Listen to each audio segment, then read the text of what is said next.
Hey guys, in that last video, Haley just gave us a really nice introduction to cloud shapes. She talked about cumulus clouds, which are these big puffy guys over here. She talked about stratus clouds, which are the big blanket of clouds that cover the whole sky that really don't have a lot of shape or definition to them. And she talked about cirrus clouds, those kind of thin, high-level curly clouds. But there's another piece of the puzzle if you're going to truly identify clouds. You have to talk about its altitude. And what I mean by altitude is how high above the ground are the clouds. Are they a low-level cloud close to the ground? Are they a mid-level cloud? Or are they a high-level cloud way in the upper reaches of the troposphere? Now remember, all clouds form in the troposphere, so we're only staying in that first layer of the atmosphere. But when we take a look, we can break it down. Let's go ahead and start with the high-level altitude. A high-level altitude cloud is called a cirro cloud, C-I-R-R-O. And a mid-level cloud is called an alto cloud, A-L-T-O. And a low-level cloud is just called by its shape. It doesn't really have a name designation for altitude. It's just based on its shape. So if we take a look back at these high-level clouds, take a look at this cirro-stratus cloud.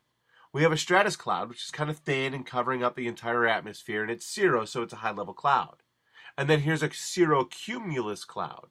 So those cirro clouds, again, are really high level, and the cumulus are kind of puffy. So these are kind of puffy clouds in the upper atmosphere. And then there's just the cirrus cloud.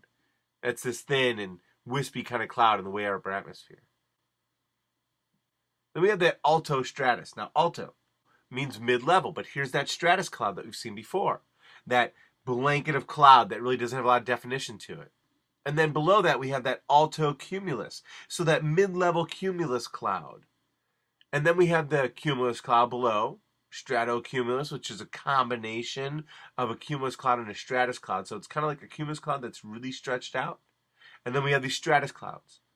Now notice that the stratus clouds, the stratocumulus clouds, and the cumulus, they don't have an altitude designation to them because they're low-level clouds. So they're not given any designation for altitude. Only the alto for middle and the cirro for the upper. Now if you take a look, there's one more thing. We got nimbo. We got this nimbostratus cloud over here. And if we cruise over to the right, we have cumulonimbus. So we have that word nimbus coming up again. And you Harry Potter fans will probably recognize that word nimbus. And what nimbus means is rain.